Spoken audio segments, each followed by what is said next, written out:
Magandang hapon mga ka-happy hour. At narito ang mga balita para sa MBC TV Network News Update 4 PM edition. Magnitude 7.0 na lindol, yuminig sa Mindanao. Niyanig ng malakas na lindol na may magnitude na 7.0 ang timog na bahagi ng Mindanao kaninang 37 minuto pasado alas 7 ng umaga. Ayon sa ulat ng PHIVOX, natukoy ang sentro ng lindol sa layong 13 kilometro timog-kanluran ng General Santos City at may lalim na 10 kilometro.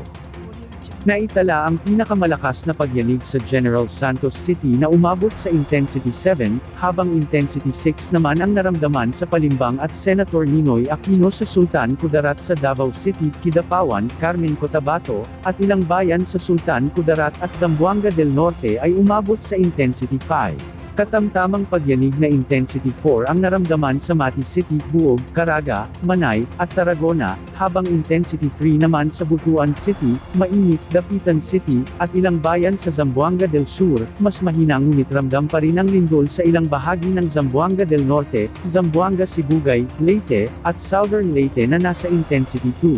Sa instrumental readings, nakapagtala ng intensity 7 sa Coronadal City at Santa Maria Davao Occidental, intensity 5 sa Davao City, intensity 3 sa Abuyog Leyte, at intensity 2 sa San Francisco at Bulag Leyte. Ito ay nagbabala ang PHIVOX na maaaring magkaroon ng aftershocks sa mga susunod na oras o araw. Pinapayuhan ang mga residente na manatiling alerto, umiwas sa mga gusaling may pinsala, at maghanda ng emergency kit para sa kaligtasan.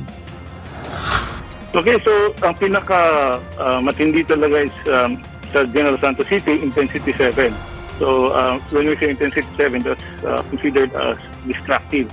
Now, yung paalala natin sa ating mga kabayan, kapag may malakas na aftershock, they do the duck, cover and hold. And again, as I mentioned, huwag mo na sila pumasok, bumalik sa kanilang mga bahay kung may visible damages ito, visible cracks.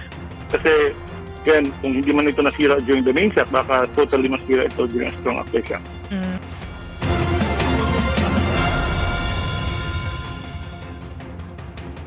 Sa iba pang balita, Lacson kay Cayetano, mag-Facebook Live ka na lang kaugnay ng krisis sa Senado. Pinuna ni Senator Panfilo Ping Lacson si Senator Alan Peter Cayetano matapos itong muling magsagawa ng Facebook Live broadcast, kaugnay pa rin ng krisis hinggil sa liderato sa Senado. Sa isang post sa X dating Twitter nitong linggo, sinabi ni Lacson na mas mabuting mag-Facebook Live na lamang si Cayetano kung wala umanong matibay na batayan sa batas at mga katotohanan ang kanyang mga argumento. Ginamit ni Lacson ang isang kilalang kasabihan sa larangan ng batas upang ipahayag ang kanyang punto. Kinwestiyon din ng senador ang pag-aangkin ni Cayetano sa liderato ng Senado sa kabila ng umano'y kawalan ng pagkilala mula sa iba't ibang institusyon at personalidad. Ayon pa kay Lacson, tila Facebook Live broadcasts na lamang umano ang pangunahing paraan ni Cayetano upang ipahayag ang kanyang mga posisyon sa gitna ng umiiral na sigalot sa Senado. Samantala, itinanggi rin ni Lacson ang pinakabagong aligasyon ni Cayetano na nakipagsabuatan umano siya sa Malacanang upang idiin ang ilang personalidad sa kontrobersya kaugnay ng mga flood control projects, habang pinuprotektahan naman ang iba. Ito'y iginiit pa ng mambabatas na ang natuklasan ng Senate Blue Ribbon Committee noong siya pa ang namumuno rito ay hindi lamang basta aligasyon kundi pinagtibay pa umano ng Office of the Ombudsman at ng Sandigan Bayan.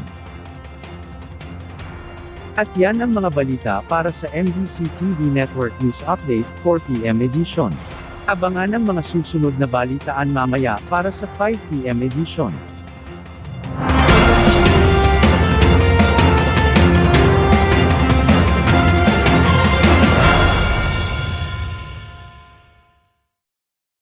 Mga ka-happy hour, kung gusto mong manood ang mga balita sa MBC TV Network News Update, mag-subscribe sa aming YouTube channel, i-like ang aming Facebook page, at i-follow sa aming TikTok account.